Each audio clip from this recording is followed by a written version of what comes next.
A inflação é uma chaga que afeta principalmente o pequeno. Não podemos aceitar a inflação. Hoje a gente vai falar sobre isso. Luan, leva aí. É isso mesmo, Hélio. O Brasil registrou em julho a menor taxa de inflação desde 1980. O IPCA caiu 0,68%, puxado pela queda no preço de combustíveis e energia, influenciado pelo corte de impostos. O pico da inflação ocorreu em abril, quando o IPCA registrou 12% na comparação aos 12 meses anteriores. Com a queda nos últimos meses e a deflação de julho, o índice anual está em 10,07%. E em 2022 acumula alta de 4,77% até julho. Apesar das estimativas ainda estarem acima da meta do Banco Central, a inflação brasileira está abaixo dos países da zona do euro, dos Estados Unidos e do Reino Unido. O Boletim Focus, que reúne semanalmente a média de projeções das principais instituições financeiras do país, espera que o IPCA em 2022 seja de 6,82% e em 2023 de 5,33%. O Linha de Fogo dessa semana recebe Renato Breia, economista e cofundador da Nord, casa de análise de investimentos voltada para o pequeno investidor. Boa noite, Renato. Obrigado pela presença no Linha de Fogo. Prazer estar aqui com vocês. Estou aqui à disposição para a gente bater esse papo. Que vocês quiserem, que eu puder e souber responder, estou aqui à disposição. Com certeza vai saber mandar muito. Renato, inflação alta não se comemora, mas a gente já pode dizer que o pior já passou? Acho que essa é uma pergunta bem difícil de responder. Eu acho que a gente teve, é claro, alguns efeitos aí sazonais, né? Enfim, se for olhar ano contra ano, e a gente teve, principalmente agora, mais recentemente, algumas medidas que impactaram, né, trazendo uma inflação menor, né, mas assim, principalmente por iniciativas por parte do governo.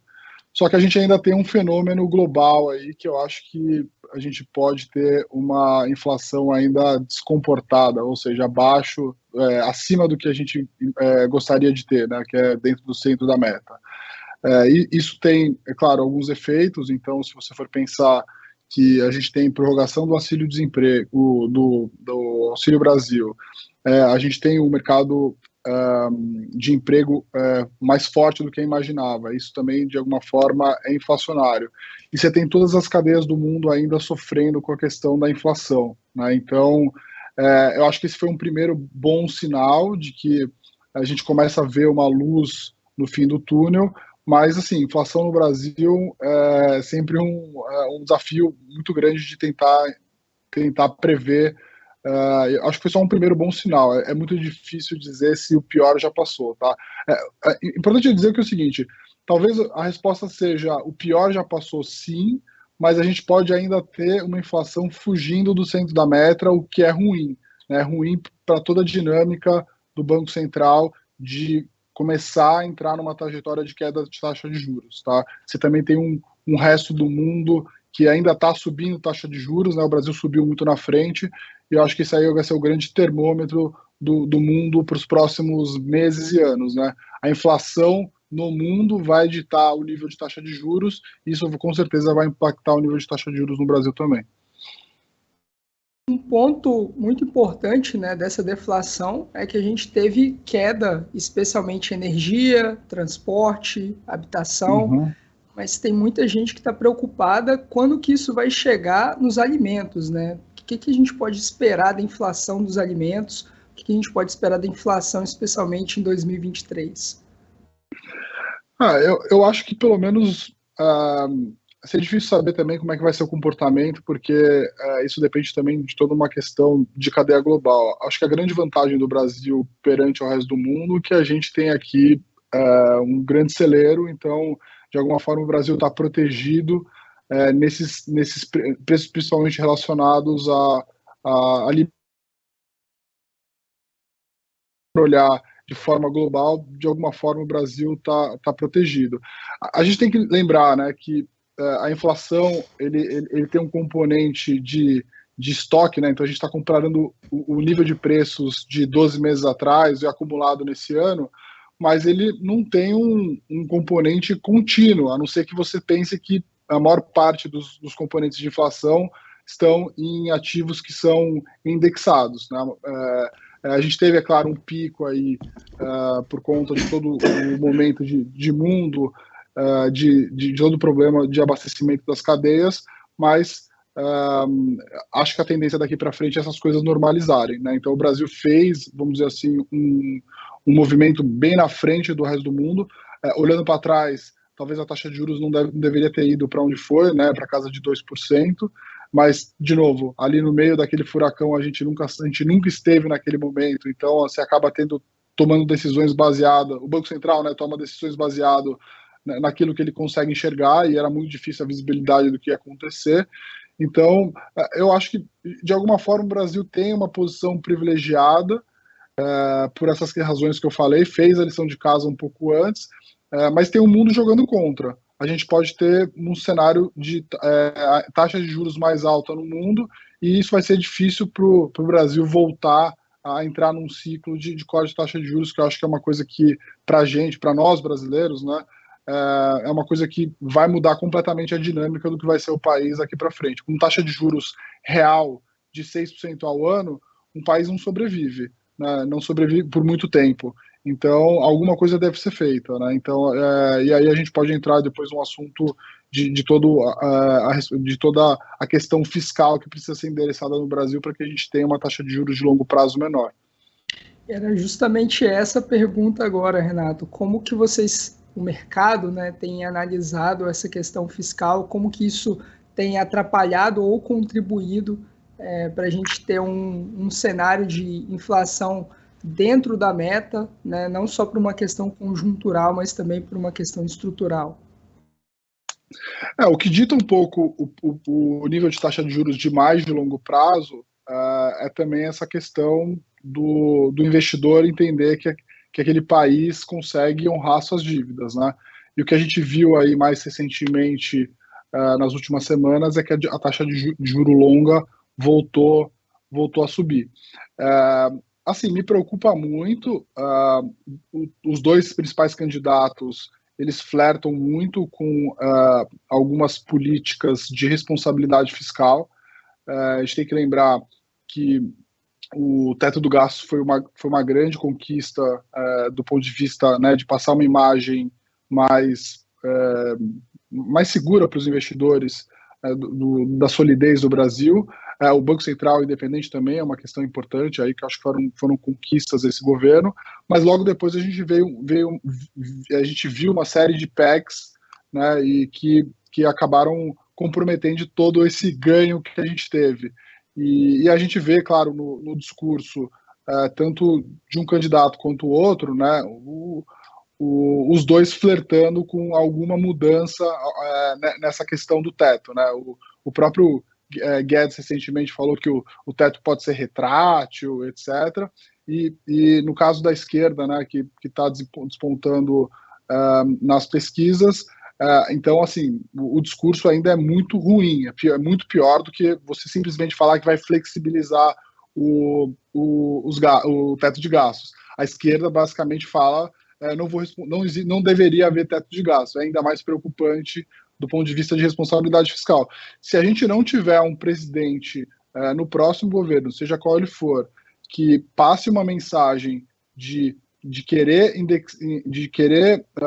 ter alguma responsabilidade das contas públicas, a gente pode ter não só uma disparada de taxa de juros, a gente pode ter uma disparada no câmbio, mas a gente começa a entrar numa trajetória de dívida bem complicada. O Brasil hoje ele tem uma dívida PIB que é acima dos emergentes, né? Então não deveria ser assim, até por conta, assim, enfim, é uma herança grande aí que a gente tem de todo o problema da gestão da política no Brasil, mas ainda assim, se você for comparar com os países mais desenvolvidos, a gente tem uma dívida PIB um pouco bem abaixo, aliás, né? Os países mais desenvolvidos têm dívida PIB acima de 100, no Brasil aí está por volta de 80, algo em torno disso daí. Só que se a gente entrar nesse discurso, a gente começa a entrar nesse problema de não só ter uma taxa de juros muito alta, uma taxa de juros longa muito alta que passa a ser impagável, mas uma trajetória de dívida muito mais alta que a gente pode entrar em uma bola de neve de entrar numa crise institucional. Então isso me preocupa muito. Breia, como é que você faz a avaliação do Banco Central? Lembrando que lá em 2019 e mesmo 2018 já vinha numa trajetória muito acentuada de redução de taxa de juros, chegou perto de 4%, e aí entramos em 2020 com uma taxa de juros suíça, pós-pandemia, de 2% ao ano. Né? Uhum. Isso me pareceu, na época, bastante imprudente. Agora, depois que a inflação já estava, IGPMs acima de 30% ao ano, IPCA double digit, aí o Banco Central reagiu e chegou a 13,75 agora. Como é que você vê o desempenho do Banco Central, que afinal agora ele é independente? Ele está fazendo o trabalho dele? Como é que você avalia essa performance? Assim, olhando em retrospectiva, me pareceu, é claro, que a redução foi demais, foi feita além da conta, né? Mas em retrospectiva, assim, ali no meio de uma situação que eu acho que nunca nenhum banqueiro central teve que lidar, a gente tem visto, quando a gente olha o que os banqueiros centrais estão fazendo lá fora, eles passaram praticamente 40 anos sem inflação. Então, o banqueiro central mais experiente, americano, europeu e tudo mais, ele nunca teve que lidar com isso, né? E agora estão tendo dificuldade de endereçar, né, uma condução aí de política monetária que ancore de novo essas expectativas e traz a inflação para um patamar mais baixo ou para dentro da meta, né? Assim, olhando em retrospectiva, em vez de dificuldade, não é uma hesitação quase imprudente deles não aumentarem a taxa de juros? O Banco Central Europeu ainda está com juros zero. Estados Unidos agora chegou a 2,5%, com inflação muito maior do que isso. Sim, não, com certeza. Eu acho que tem um pouco dessa dificuldade de eles nunca terem vivido também um cenário assim. Como eu disse, são 40 anos com inflação praticamente zero, com taxa de juros muito baixas, né? A gente falava há 2 anos atrás que quase 1/3 dos bonds de países desenvolvidos estavam negociando a taxa de juros negativa. É um negócio que a gente também nunca viu antes, né? Então, esse é um mundo bem... é um livro que eu vou dizer... É um mundo que não estava nos livros de macroeconomia, enfim, e eu acho que sim, me parece um pouco imprudente. Eu acho que a questão lá fora é que os banqueiros centrais também viram banqueiros centrais do mundo, né? Então, o Banco Central americano é o principal banco central do mundo. Então, ele tenta jogar muito com o discurso, e tentar evitar com que haja um custo muito grande ali de elevação de taxa de juros, né? Então, toda vez que o Banco Central ele vai lá e dá um discurso, você tem volatilidade em todas as classes de ativo. A bolsa cai, depois a bolsa sobe e tudo mais. Então, é um transatlântico tentando se mexer e, claro, mas me parece sim que eles estão correndo atrás do rabo, né? Me parece que se as coisas não se acomodarem, e a gente tem algumas condições que vão jogar contra, né? Nos Estados Unidos, por exemplo, você praticamente não tem desemprego, isso é super inflacionário, você tem um problema de desglobalização, né? Então, cadeias se fechando, né? Em países fazendo negócios com países fronteiriços ou com alguns, enfim, parceiros estratégicos, mas isso de alguma forma é inflacionário também. Você vai ter que acabar fazendo negócio eventualmente não com quem tem a melhor oferta de serviço no melhor preço, mas com aquele cara que você está disposto a fazer negócio por conta de todas essas guerras, talvez uma guerra parecida com uma guerra fria, né?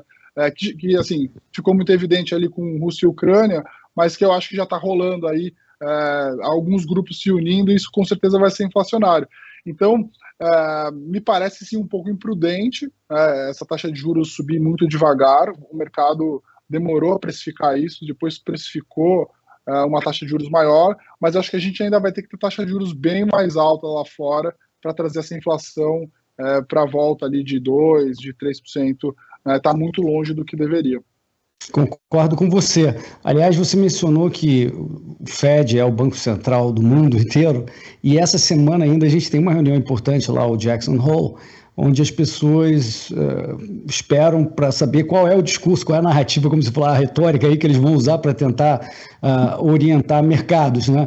E a gente já teve surpresas grandes nos anos anteriores. Ano passado era transitória, aquele papo. Vocês esperam alguma coisa aí? Eu acho que o pequeno investidor no Brasil tem que estar preocupado com o que vai ser falado essa semana. Alguma ideia do que você acha que pode vir? Assim, o que a gente não gosta de fazer e qual que é a mensagem que eu gosto de passar para os investidores de pessoa física, né? Esse não é o momento para, por exemplo, em renda fixa, você tomar um risco de comprar títulos muito longos. Títulos muito longos, eles têm volatilidade praticamente de bolsa, e a gente tem, no Brasil, um cenário ainda complicado com eleições e com uma questão que precisa ser endereçada aí, que eu disse que os títulos longos, eles também refletem a solidez do país.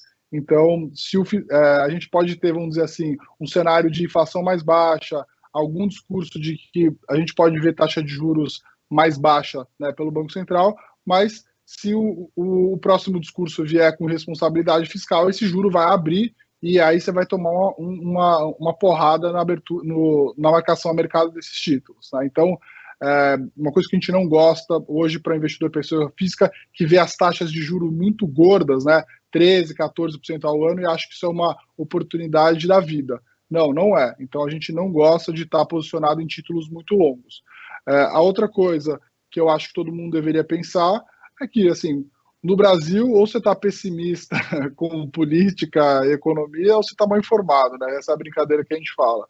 Mas a verdade é que, assim, na Bolsa você tem bons negócios, Bolsa a bons preços, mas acho que o brasileiro, assim como qualquer outro cidadão do mundo, até mesmo que tenha economias menores, deveriam pensar seu portfólio de forma global. Então, você não deveria concentrar 100% do seu patrimônio no Brasil. Você deveria ter, sim, alguma exposição em ativos de moeda forte.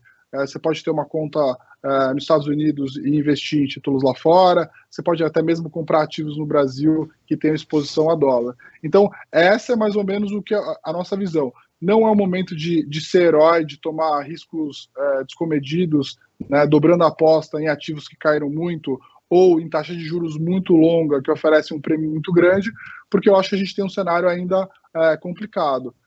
É claro que em cenários muito complicados, ou seja, quando a gente tem muita dúvida, muito pessimismo no ar, a gente encontra, claro, ativos baratos, mas eles precisam ser assimétricos, ou seja, se eu tiver muito errado, eu perco pouco, se eu tiver muito certo, eu ganho muito. Não adianta tomar risco por tomar risco, e eu acho que a gente tem algumas classes de ativos aí que oferecem um melhor retorno-risco, né?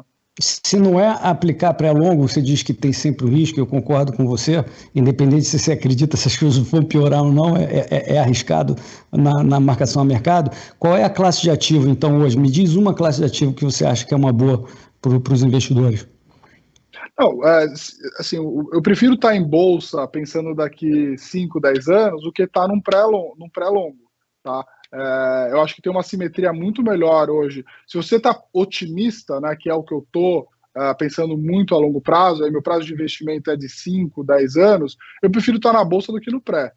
O pré ele tem, é claro, uma gordura aí, se você for olhar as taxas, mas eu acho que ele não tem uma simetria tão... Na bolsa, se você tiver muito errado, ela vai cair lá seus 2%, mas se você tiver muito certo, essa bolsa pode subir 100%, mais de 100%. No pré, não. No pré, ali você está mais ou menos travado. E se você tiver muito errado, você também vai tomar uma marcação a mercado de 20%, 30%, dependendo do prazo do seu título. Então, eu acho que a gente gosta de pré, mas de pré curto. 3 a 4 anos, inflação curta de 3, 4 anos também. Curto a gente está bem confortável. Longo a gente não toma, a gente não acha que tem uma simetria convidativa para ser feita agora. Muito bem, muito obrigado pelo bate-papo.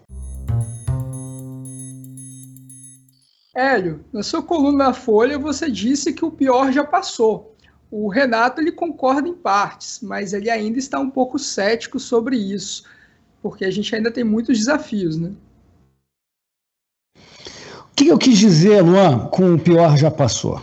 Em abril, a gente chegou num pico de 12% anual da inflação. Se pegasse a inflação em abril comparado com o ano anterior, os preços estavam subindo num ritmo de 12% ao ano. No mês passado, julho, já estava em 10%.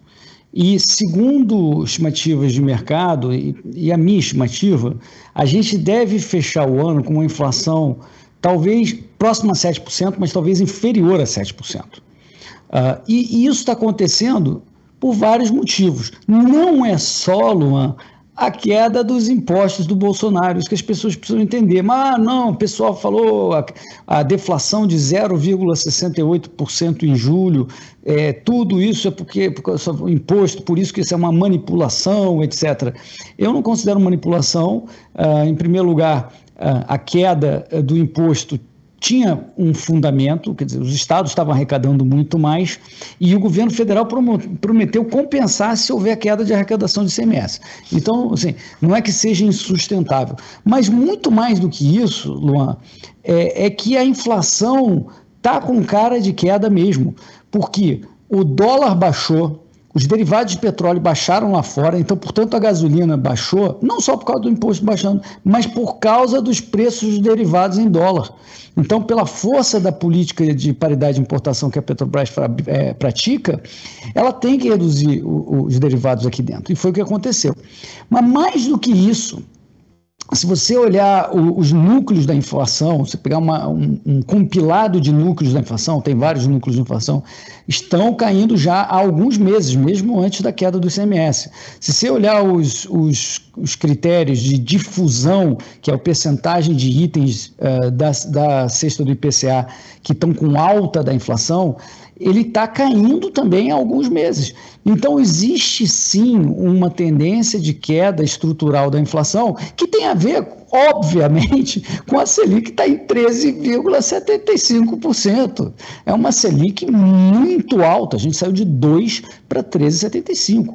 Né? Então, 11,75 pontos percentuais de aumento da Selic. Isso é uma brutalidade. Os Estados Unidos, com toda essa confusão que está dando lá fora, saiu de 0 para 2,5%. Né? Então, o nosso ajuste aqui é ajuste para valer.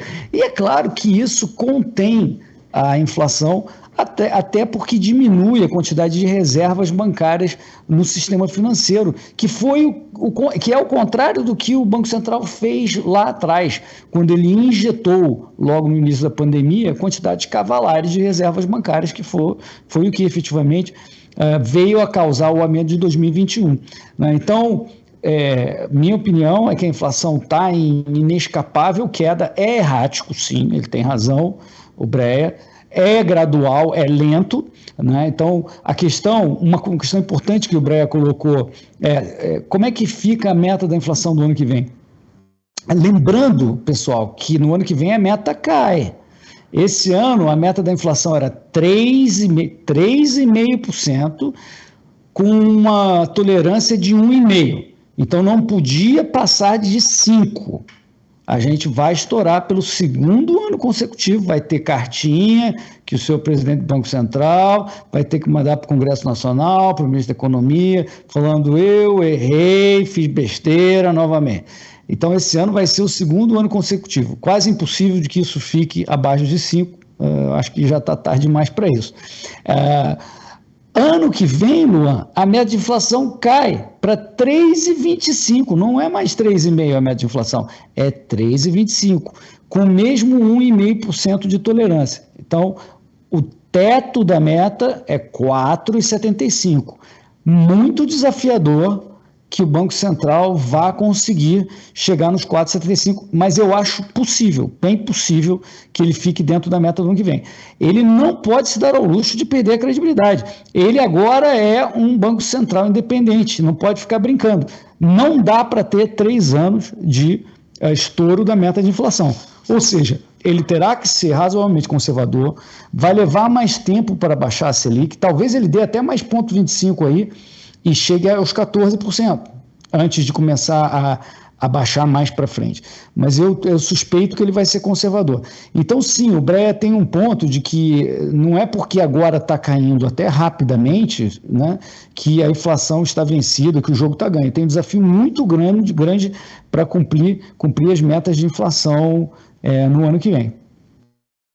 Ou seja, talvez uma luz aí ao final do túnel, né, Hélio? Mas só para cantar um pouco de vitória também, a gente falou que o preço dos combustíveis iria cair no nosso primeiro episódio, com a aprovação aí do PLP 18, né, com a redução de ICMS sobre combustíveis. A gente já está no 11º episódio, Hélio. Então a gente já começou a cantar alguns pontos que está aparecendo aí os resultados. E olha que na época que a gente estava falando, Luan, se eu não me engano, a gasolina em São Paulo estava acima de 7,50, tá? E agora você encontra 5,30 ou coisa assim.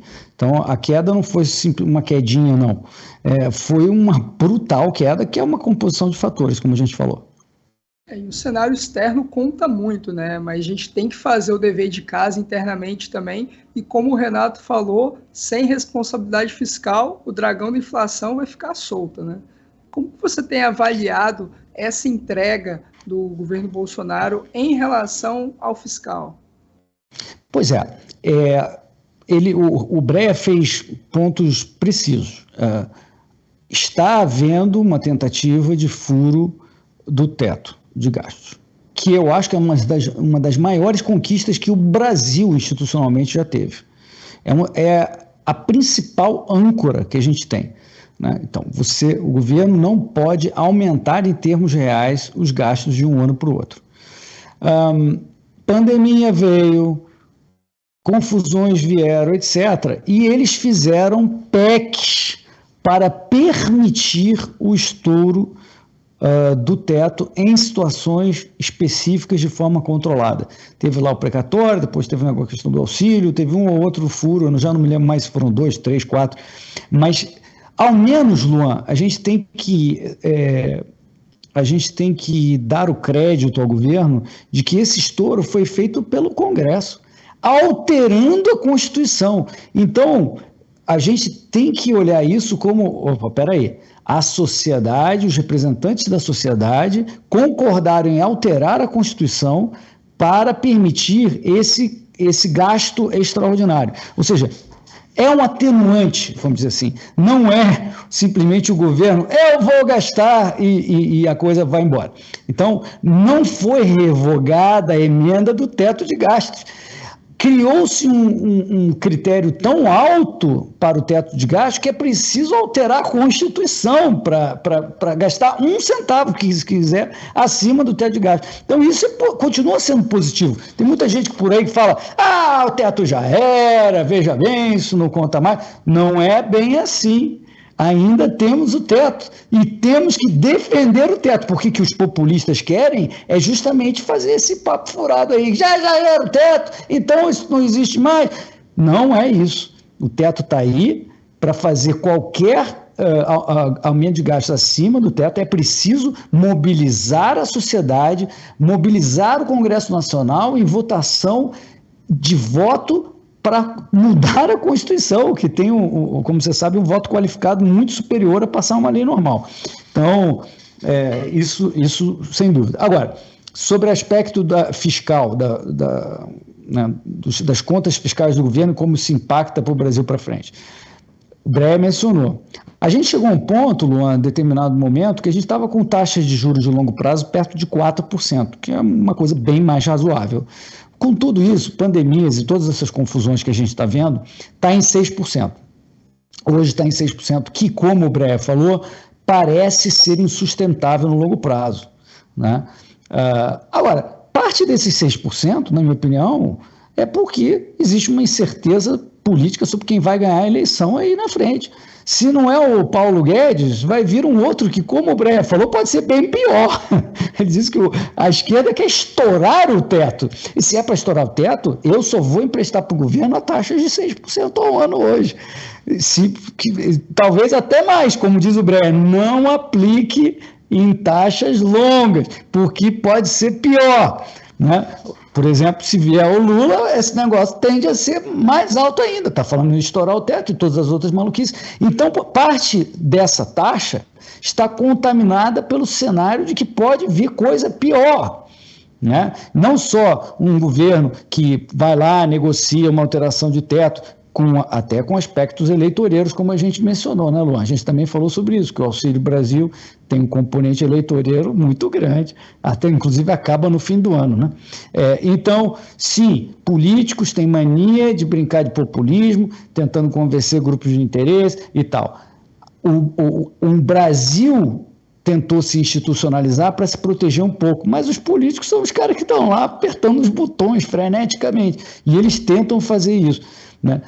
Sem dúvida que se esses 6% de taxa de juros reais, o pessoal não está entendendo o que eu estou falando, lá o Tesouro Direto, lá, o IPCA, você vê lá quanto está pagando de juros, né, no IPCA, dependendo do prazo. Eu estou falando dos IPCAs longos, né?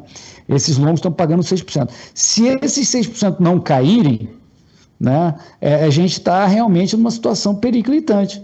É ruim para o investidor cair, né? Se paga menos, o investidor vai ganhar menos ao longo do tempo. Mas é muito bom para o Brasil e mostra o sinal de que o governo estará fazendo a coisa certa. Vamos ter que esperar as eleições para ver, afinal, o que vai acontecer com a política econômica. Não dá para brincar com a política econômica, com a dívida pública. Se a dívida pública sai do controle, a gente está realmente ferradinho da Silva. Só para falar, já que a gente falou de inflação por um lado e fiscal do outro, o governo só está com a dívida em 80%, que, como o Breyer falou, é até comportada perto de países desenvolvidos, mas não dos nossos pares, e não virou 100% do PIB, por causa da inflação. Isso aí, a inflação é amicíssima do governo. Foi por isso que a dívida pública não saiu de 80% para 100%, porque as receitas do governo foram inflacionadas pela inflação e os gastos não tanto. E ele foi o maior beneficiário da inflação. Quem perde é o povo, o mais simples, o que mais ganha é o governo. E por isso que está em 80%. Então, todo mundo fala aí, o pessoal do governo fala, não, tá vendo? Fizemos uma excelente gestão fiscal. Não, você fez uma marota gestão monetária que te fez ganhar muito com a inflação. O toma lá da política e da economia, Hélio. Se o governo dá incerteza e populismo, a economia vai e aumenta o risco de emprestar para o próprio governo, né? E tem um ponto muito interessante da fala do Renato, é que, diante de muitas incertezas, fruto da pandemia, né, o comportamento do Banco Central, na opinião dele, foi errado ao diminuir para a taxa de 2%. Inclusive, a gente já teve episódio no Linha de Fogo sobre isso também, estamos cobrindo todos os temas, Hélio.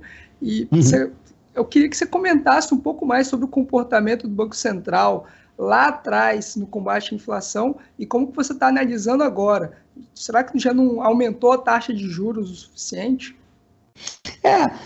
Curtinho, eu acho que sim, foi imprudente lá atrás, como eu comentei na pergunta para o Breyer.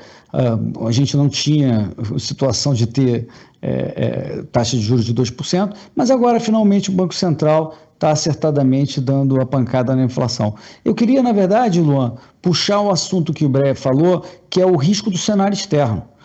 E o que os governos lá de fora e os bancos centrais lá de fora estão fazendo e como isso pode afetar o Brasil. Ele muito bem ponderou que se lá fora eles têm que sair correndo, aumentando as taxas de juros, que parece ser o caso na opinião dele, parece ser na minha também, isso pode ter efeitos negativos no Brasil. Você pode ter aumento do dólar no Brasil e piora da situação econômica em geral, recessão mundial, etc., e que isso não vai ajudar nas contas fiscais, nem nada disso que a gente está falando, né? Então, é um risco, sim, é um fator a ser levado em conta. Agora, eu quero lembrar também, fazendo a comparação, Luan, da gestão monetária mais recente que a gente está fazendo com o que está acontecendo lá fora, a gente começou a falar sobre isso, o Banco Central americano está com taxas de inflação acima de 8% e com taxa de juros de 2,5%, muito abaixo da inflação, né? Isso convida mais aumento de preços, convida mais especulação de ativos. A zona do euro ainda é pior. O Banco Central Europeu está com taxa de juros de 0 ainda, Luan, e com inflação de 8%, 9%. Vai fechar o ano com 8%, 9%. A Inglaterra vai fechar o ano, Luan, com 13% de inflação. E ainda estão com juros baixíssimos. Então, na minha opinião, enquanto lá fora os juros não chegarem num patamar que fiquem acima da inflação esperada para os próximos 12 meses, eu acho que a inflação não vai ceder. Hoje, mais ou menos, Luan, a inflação esperada em dólar para os próximos 12 meses é de 6,5%. Pode até estar otimista, mas é de 6,5% dos próximos 12 meses. Vai fechar o ano de 2022 em torno de 8% por aí, mas para os próximos 12 meses está falando, não, a inflação vai ser só 6,5%. Na minha opinião, enquanto a Selic deles, que é o Fed Funds, não empatar com isso, pelo menos, não vai conseguir segurar a inflação. Então é possível que chegue a uns 5%, cai um pouquinho a inflação esperada para 12 meses e ele vai subindo aqui e empatem ali nos 5%, 5,5%, talvez até 6%. Agora, ninguém está imaginando o que acontece com o mundo se chegar a 5%, 6% de taxa de juros. Luan, vai ser caótico. As pessoas, como a gente falou, o Breia falou, ninguém mais está acostumado com esse tipo de taxa. Está todo mundo acostumado com taxa zero, que é uma maravilha. Tudo fica lindo, todos os projetos ficam lucrativos. Imagina, você toma dinheiro a quase zero, você vai avaliar, digo lá fora, aqui no Brasil não, né? Mas lá fora você consegue tomar quase zero, os projetos ficam todos lucrativos. Olha que maravilha, bota aí na planilha para ver quantos milhões nós vamos ganhar. Tal.